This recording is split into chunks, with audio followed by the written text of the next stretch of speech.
Habib Abdurrahman Ad-Daibani, pengarang Maulid Tiba, pernah bercerita. Waktu itu kata beliau, aku mengajak jamaah untuk berziarah ke makam Rasulullah Shallallahu Alaihi Wasallam. Banyak hadirin waktu itu jamaah yang ikut serta. Lalu kemudian waktu itu ada anak kecil. Nah, makanya jangan dianggap remeh Pak, anak kecil Pak. Ada anak kecil yang umurnya belum 10 tahun. Dia menyatakan pengen ikut ziarah ke makam junjungan kita Rasulullah Sallallahu Alaihi Wasallam. Habib Abdurrahman mengatakan, nah, kamu ikut itu beserta siapa? Adakah orang tua atau keluarga kamu yang ikut? Kata si anak kecil tadi, tidak ada wahai Habib. Kata Habib, nah kalau begitu kamu gak bisa ikut, sebab perjalanan dari kampung kita Ad-Daibani ini menuju makam Nabi di Madinah itu perjalanan rombongan unta 2 minggu lamanya, yang mana 2 minggu itu membuat orang kelelahan. Dengan itu mereka lebih memperhatikan diri dan keluarganya saja. Jadi gak bisa kan kamu ikut. Kata anak kecil tadi, Bu, wahai Habib, tolong bolehkan saya ikut. Saya selama ini sangat cinta dengan Rasulullah. Saya hampir tidak bisa menahan kerinduan kepada Rasulullah. Ditambah-tambah lagi ada pengumuman Sabian membawa jamaah untuk berziarah ke sana. Tolong wahai Habib, tolong, saya sangat merindukan Rasulullah.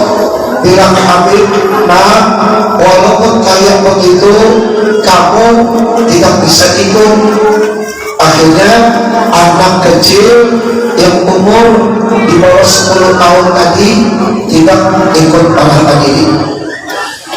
Lalu berangkatlah rombongan menuju tanah Thaibah, Madinah. Singkat cerita, 2 minggu perjalanan. Sekarang sampai di perbatasan tanah Madinah. Lalu Habib menyuruh kepada jamaah, ayo kita sebentar masuk tanah Madinah, tolong jamaah mandi dan berpakaian bagus untuk supaya kita pantas berziarah ke makam Rasulullah Sallallahu Alaihi Wasallam. Tiba-tiba anak kecil tadi ada Pak, terkejut Habib.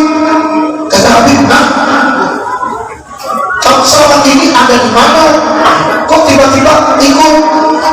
Kata anak kecil tadi, wahai Habib, maafkan saya, ketika rombongan hendak berangkat, saya sembunyi di salah satu peti yang dibawa oleh jamaah.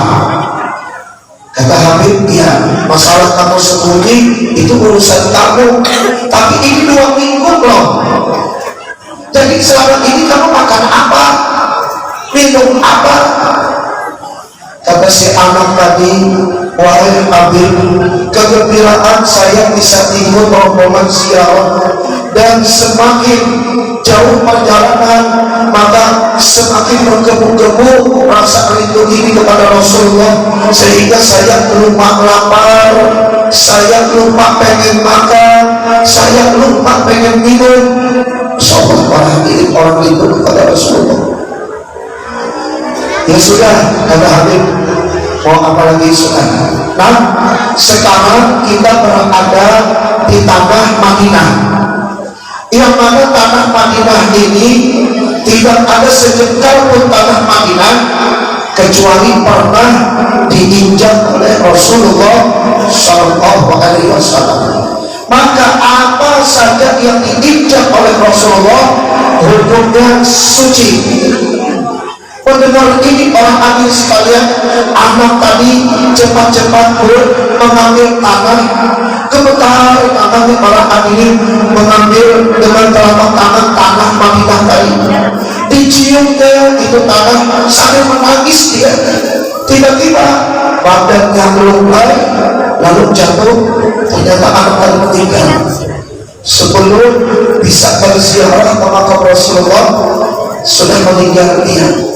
Akhirnya oleh Habib, rombongan yang meninggal itu dilaporkan kepada penduduk. Bilang penduduk, wahai Habib, minta maaf bila orang dari luar Madinah meninggal itu tidak bisa kubur di tanah Madinah.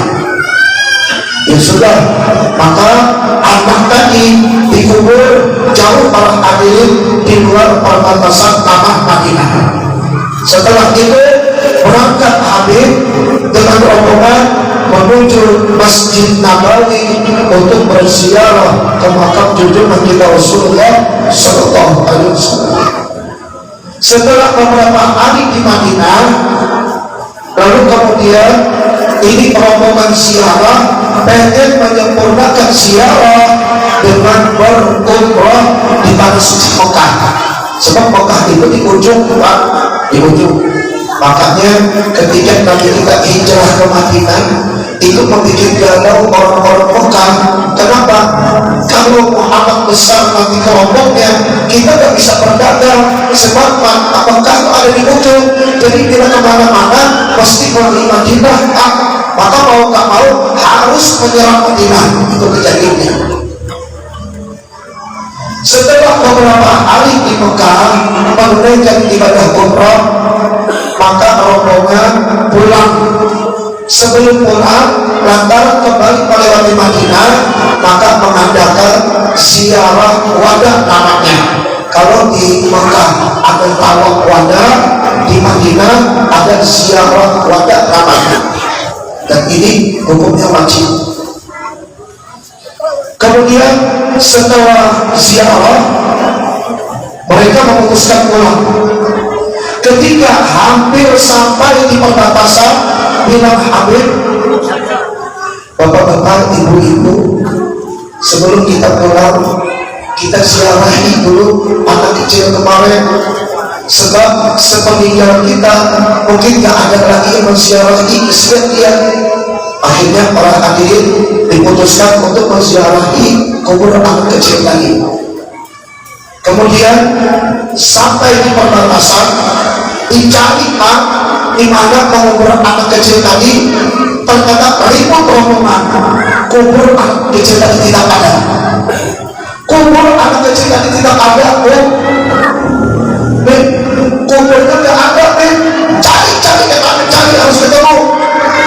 Seandainya kubur banyak, kurang lebih Pak, kata kamu, ini satu-satunya kubur misalnya si anak kecil tadi nggak ada, dicari.